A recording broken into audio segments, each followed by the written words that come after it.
За нийслэлээс бол шинээр ипотекийн хөнгөлөлтөө зээлийг бол зах зээл дээр нэвтрүүлнэ гэсэн мэдээллийг бол хийлээ. За ер нь бол энэхүү ипотекийн шинэ бүтээгдэхүүн зах зээл дээр ямар нөлөө үзүүлэх вэ гэдэг талаар бол хэд хэдэн дүгнэлтүүдийг та бүхэнд бол танилцуулъя. За юуны өмнө бол манай Монгол улсын нийслэлээс дахиад хөнгөлөлтөө зээл буюу ипотекийн зах зээл дээр 8% хүүтэй, за 15 жилийн хугацаатай, за урьдчилгаа төлбөр бол 10-аас 20% бол хэлбэлцэх ийм зээлийн бүтээгдэхүүнүүд бол танилцуулаа гэсэн мэдээллийг бол хийж гэлээ. За ерөнхийдөө эдийн засгийн онол талаас бол энэ бол мэдээж эрэлтийг өдөөссөн ийм үнийн өсөлтийг бол зах зээл дээр бол бий болгоно. За хоёрдугаарт бол энэ Монгол улсын засгийн газар дээр төрийн оролцоог бол дахиж дэмжиж байгаа ийм сөрөг үр дагавар авчрах ийм үзэгдэл болно гэдэг ийм онлайн тайлбарыг бол хийх бол боломжтой. За ерөнхийдөө бид нар урьдчилаад юу харах боломжтой вэ гэхлээр ер нь бол сүүлийн манай Монгол улсын энэ байр орон сууцны зах зээл дээр ямар тренд, ямар загвар ажиглагдсан бэ гэхлээр ерөнхийдөө маш ийм хөнгөлөлттэй зээл гэдэг бол гаргадаг. За ингээд бол эрэлт нэмэгддэг. За учир нь юу гэхлээр хүмүүс бол байр авахаар ийм хүсэлтэй маш их хийлгээдэг. За ингээд нөгөө талд юу вэ гэхлээр за манай Монгол улсын барилгын тоо шинээр ашиглалтанд орж байгаа тоо за энэ зах зээлийн хэмжээгээ дагаад, газрын хэмжээгээ дагаад, дид бүтцийн нэг ялангуяа хэмжээгээ дагаад хангалттай энэ эрэлтийг нийлүүлэлт нь өөрөө хангаж чаддаг. За эцсийн дүндээ юу болдог вэ гэхээр манай Монгол улс дээр дандаа байрны өсөлт бол явагддаг гэсэн. Тэгэхээр энэ өсөлт явагдаж байгаа зүйлийг дахиж л гал дээр тос нэмэх ийм үйлдэл болж байна гэж хэлэхэд бол нэг юм буруутахгүй бол байгаад. За ерөнхийдөө нийслэлээс бол энэ ипотекийн хөнгөлөлтөө зээлэг бол эцэслэн бол батлаагүй. За гэхдээ ер нь бол бидэнд мэдэгдэж байгаа их сурвалж төр гарсан тооноос ямар энгийн тооцоол хийж үзэж болох боломжтой вэ гэхээр за ерөнхийдөө 1.7 их найт төгрөгийн бол ийм шин эдийн засаг руу ипотекийн зээл рүү мөнгө төсвөөс бол орох нэ гэсэн ийм тооцоолол хийж болж байна. За энийг дэлгэрэнгүй тайлах юм бол за сэлб дид төв дээр бол нийтдээ 8575 айлын орон сууц шинээр ашиглалтанд орно гэж байна.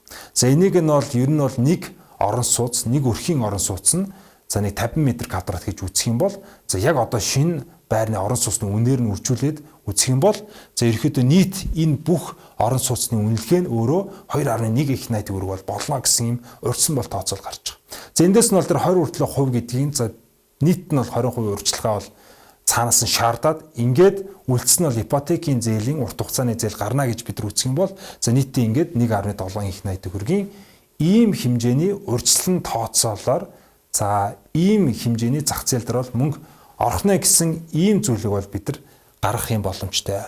За 1.7 их найт төгрөгөөр хэмжигдэх. За магадгүй энийг жилээр нь тастаад орох юм бол за магадгүй 400-500 тэрбумаар энэ жил болгон зах зээл рүү орох энэ их мөнгө өөрөө манай Монгол улсын ипотекийн нийт зах зээл дээр хэр их мөнгө юм бэ гэдгийг бол бид нар харахын тулд за нийт бол манай Монгол улсын ипотекийн зах зээлийн энэ үлдэгдлийг бол бид нар харах бол шаардлагатай.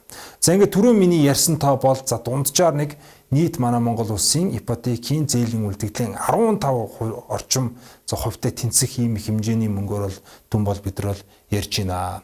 За ерөөхдөө сүүлийн 10 гаруй жилийн хугацаанд бол манай Монгол улсын ипотекийн зах зээл өөрөө дандаа төрийн татвартай төрөөс гаргаж ирсэн мөнгө хөнгөлөлттэй зээлээр бол явагдаж бол ирсэн та бүхэн бол мэдж байгаа.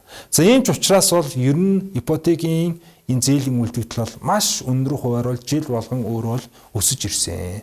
За энэ бол мэдээж бол баригдаж байгаа барилгын тооноос давж бол өсөж байгаа ийм өсөлтийг бол бид нар бол харж байна. За нэг ялангуяа 2022 оноос хойш бол 2025 оны жилийн эцэгт бол энэ өсөлтүүдийг хараад үзэх юм бол за дандаа 20-оос дээш хуваар бол байсныг бол бид нар харах ийм боломжтой байна. За энэ мөнгөний хэмжээ бол өсөж болно. Ипотекийн зээлийг бол арилжааны банкуд бол гаргаж болно. Энэ эрүүл зүйл. Гэхдээ их усүр нь хаанаас гарч байгаа вэ гэдгийг хараад үзэх юм бол дийлэнхтэй манай Монгол улсын төв банк өөрөө бол гаргаж байгаа. За төв банк өөрөө манай Монгол улсын төгрөгийн энэ ханшийг хамгаалах, за инфляц үнийн өсөлтийг бууруулах ийм өөрөө үндсэн үүрэгтэй. За гэтэл бол зах зээл дээр хөнгөлөлттэй зээлийг бол гаргаад за энэ зээл нь бол өөрөө энэ эдийн засаг дахь үнийн өсөлтийг хөөрөгддөг ийм дүнэлтүүдийг бол маш олон эдийн засагч нар за маш олон олон улсын байгууллагууд өөрөө дүнэлтээ бол гаргасан. За нэр цохоод хэлэх юм бол за Азийн хөгжлийн банк болон За олон улсын валютын сангийн эдийн засгч нар бол энэ дүгнэлтийг бол гаргасан. За ингээд хуучин болныг 80-20%-ийн харьцаатай. За 80% нь бол Монгол банкнаас, за 20% нь бол арилжааны банкнаас гардаг. Ийм зээлийн санхүүжилтийн бүтцтэй бол явж ирсэн. За сүүлийн үед бол энэ бол маш им шүүмжлэлт дагуулсны үндсэн дээр ямар шийдвэр гарсан бэ гэхээр ерөнхийдөө төсвийн шин чанартай байгаа учраас засгийн газар руу тодорхой хэмжээний шийдий. За засгийн газар нь өөрөө за хуримтлалын сангаараа шийжээ гэсэн юм бол шийдэлт бол хурж исэн юм аа. За ингээд байнга тогтмол өсөд байсан энэ буруу гажиг зарчмаар явж исэн ипотекийн зах зээл дөнгөж голдролдоо орох чидэл за дахиад бол энэ төсвөө санхүүждэг. За нийслэлээс дахиад ипотекийн зээлийн санхүүжилт олгогдсон гэсэн юм зүйл бол яригадад эхэлж байгаа. За мэдээж зах зээл дээр бол сөрөг үр дүн бол авчирна гэд хэлчихэд бол буруудахгүй. За ерөөдөө манай Монгол улсын байр орон сууцны үнийн бид нар өсөлтийг бол хэн бүхэн бол мэдж байгаа. За ерөөдөө байрны үнийн захиалгыг өгдөг. За ингээд байранд орох гэхээр ердөө хэдэн жилийн дараа байрны үнүүд бол өсөлтүүд бол явдгийг бол та бүхэн мэдж байгаа. За энэ бол мэдээж эрэлт нь өөрөө нийлүүлэлтээ бол байнга бол давж байгаа гэдэг юм бол илэрэл бол байдаг. За ерөөдөө 2022 оноос хойш бид нар энэ шинэ болон хуучин орон сууцны дундаж өсөлтийг бид нар аваад үзэх юм бол дандаа 10%-аас дээш. За 2023-аас 2024-ний хооронд бол бүр 17%-аар бол өссөн ийм өндөр өсөлтийг бол бид нар ажиглаж байна гэсэн. За энэ бол мэдээж юуны тохио вэ гэхлээр энэ хөнгөлтэй зах зээлийн энэ хөнгөлтэй зээлийн бол нөлөө бол ард нь бол явж байгаа. За ерөөдөө шийдэл нь ямар вэ гэхлээр мэдээж одоо манай Монгол улс ипотекийн зах зээл дээр өөрөө хөнгөлтэй зээл гаргаж байгаа учраас энэ бол мэдээж нийгмийн шин чанартай. За хөнгөлтэй зээлээ гаргаж байгаа дандаа ард нь ямар шаардлага, ямар тайлбар өгдөг вэ гэхээр дандаа нийгмийн шин чанартай гэдэг. За зүүн юу вэ гэхээр ердөө нийгмийн шин чанартай байх юм бол за гэр оролт амьдарч байгаа бага орон сууц, бага ийм орлоготой, за ингээд залуу өрхөдөл бол чиглэсэн байх ёстой гэсэн бол утгыг агуулдаг. За гэхдээ сүүлийн үеийн гарч байгаа мэдээллүүдээр бол за манай Монгол улсын ипотекийн зах зээлийн зээлийг авч байгаа хүмүүс бол төдийлөн яг зорилтод бүлэгтээ бол очиж бол чадахгүй байгаа гэдэг талаар бол мэдээлэлд гарч байгаа. За тэгэхээр үүн дээр дахиад нэг хэмжээний нэг юм тоглогч бол орж ирж байна. За энэ бол мэдээж журамдаа өөрчлөлт оруулахгүй бол за дахиад энэ үнийн өсөлтийг хөөрөгдөхөө гэсэн ийм бол зүйл бол яригдж байна. Тэгэхээр бол энэ ипотекийн зах зээл бол угаасаа эргэн төлөлтөөр бол өөр өөр санхүүжүүлэлт явж байгаа.